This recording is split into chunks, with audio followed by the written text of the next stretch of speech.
Kita akan melihat materi dari Bapak dan Ibu yang keren banget nih. Tonton sampai selesai ya agar kalian tahu tentang peradaban awal dunia. Peradaban awal dunia, Mesopotamia, Mesir kuno, Yunani kuno, India kuno, Tiongkok kuno, Romawi kuno, peradaban di Amerika. Yang pertama Mesopotamia dan Mesir kuno yang akan disampaikan oleh Bapak Andi. Peradaban Mesopotamia. Perkembangan semua peradaban kuno, termasuk di Mesir, Mesopotamia, India, dan Cina dimulai di lembah-lembah sungai yang subur.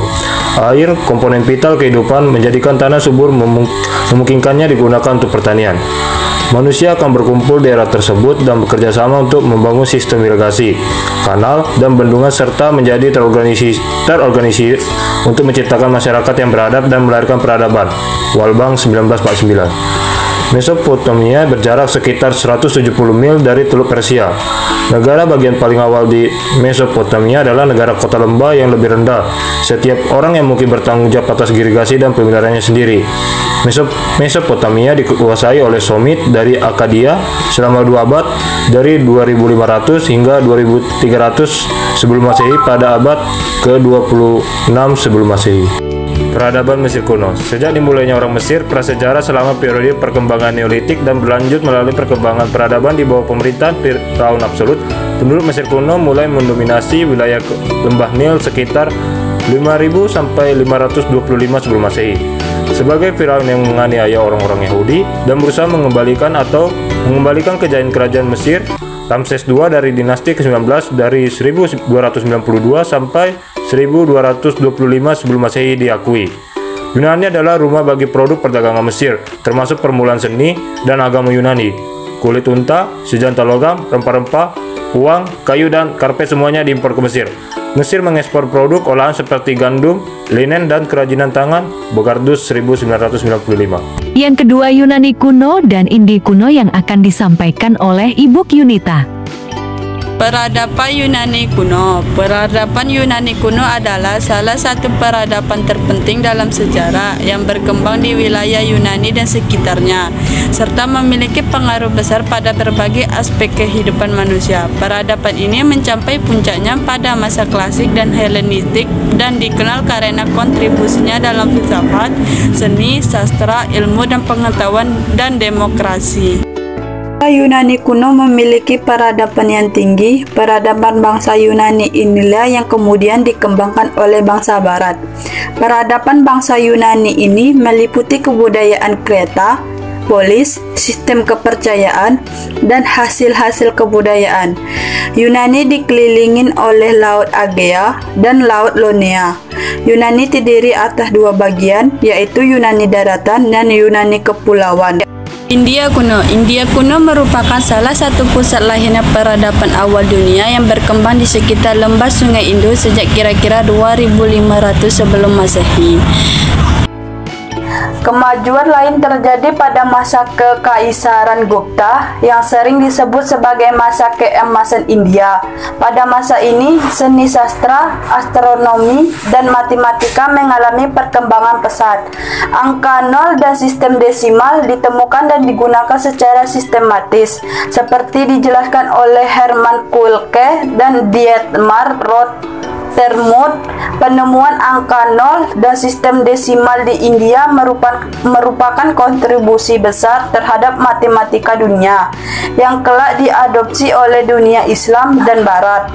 Selain itu, tokoh seperti Aryabhata memberikan sumbangansi besar dalam bidang astronomi dan matematika. 3 Tiongkok kuno dan Romawi kuno yang akan disampaikan oleh Ibu Cindy. Halo Sobat Sejarah, hari ini kita akan menjelajahi 2 peradaban awal dunia yang luar biasa, yaitu Tiongkok kuno dan Romawi kuno. Peradaban Tiongkok kuno berkembang di sekitar lembah Sungai Kuning yang disebut juga Huanghe sejak 10.000 sebelum Masehi. Wilayah ini subur dan mendukung pertanian yang menjadi dasar masyarakat agraris. Dinasti pertama yang dikenal adalah Dinasti Xia, diikuti oleh Dinasti Shang dan Zhou. Dinasti Zhou yang memerintah dari 1045 sebelum Masehi hingga 221 sebelum Masehi memperkenalkan sistem feodal dan filsafat Konfusianisme yang menekankan pada etika dan moralitas dalam kehidupan bermasyarakat. Dan yang kedua ada Romawi kuno. Peradaban Romawi kuno bermula di semenanjung Italia, tepatnya di lembah Sungai Tibet. Menurut mitologi, kota Roma didirikan oleh saudara kembar, yaitu Romulus dan Remus, pada 750 sebelum Masehi. Romawi berkembang dari kerajaan kecil menjadi republik dan akhirnya menjadi kekaisaran yang menguasai wilayah luas di sekitar Laut Tengah. Mereka dikenal dengan sistem hukum yang maju, arsitektur yang megah seperti Kolosseum, dan jaringan jalan yang luas. Nah, dari peradaban kedua kota ini, Tiongkok dan Romawi kuno meninggalkan warisan budaya politik dan teknologi yang masih mempengaruhi dunia hingga kini. Memahami sejarah mereka membantu kita menghargai perkembangan dan peradaban manusia. Yang terakhir, peradaban Amerika disampaikan oleh Ibu Barty. Halo semua, saya akan menjelaskan peradaban Amerika. Peradaban kuno di Amerika Tengah dan Selatan menawarkan kekayaan sejarah dan budaya yang luar biasa. Bahasa Inggris terjamin dalam jejak arkeologi dan peninggalan budaya suku Maya. Ketiga permukiman ini tidak hanya mewakili puncak pencapaian manusia dalam konteks geografis masing-masing, tapi juga menggambarkan lengkap situasi sosial, ekonomi, dan politik yang telah berkembang di benua Amerika jauh sebelum kedatangan bangsa Eropa. Selain faktor geografi, perkembangan ketiga ini sudah dihapus juga terpengaruh oleh interaksi sosial, politik, dan ekonomi mereka. Suku Maya misalnya terkenal dengan sistem politik kota negara yang kompleks, di mana berbagai kota yang bersaing dan bekerja sama dalam jaringan perdagangan yang luas. Keberadaan hierarki sosial yang ketat dan upacara keagamaan yang rumit menunjukkan tingkat organisasi sosial yang tinggi. Bahasa Aztec dengan struktur kekaisaran yang lebih teliti menunjukkan dinamika politik yang berbeda.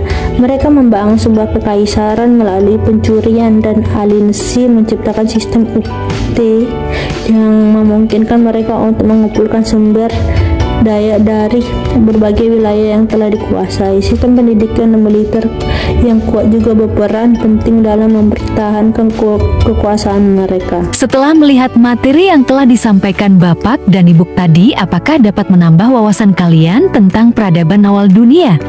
Sekian presentasi dari Bapak dan Ibu hebat ya Sobat Siswa. Sampai bertemu di lain waktu.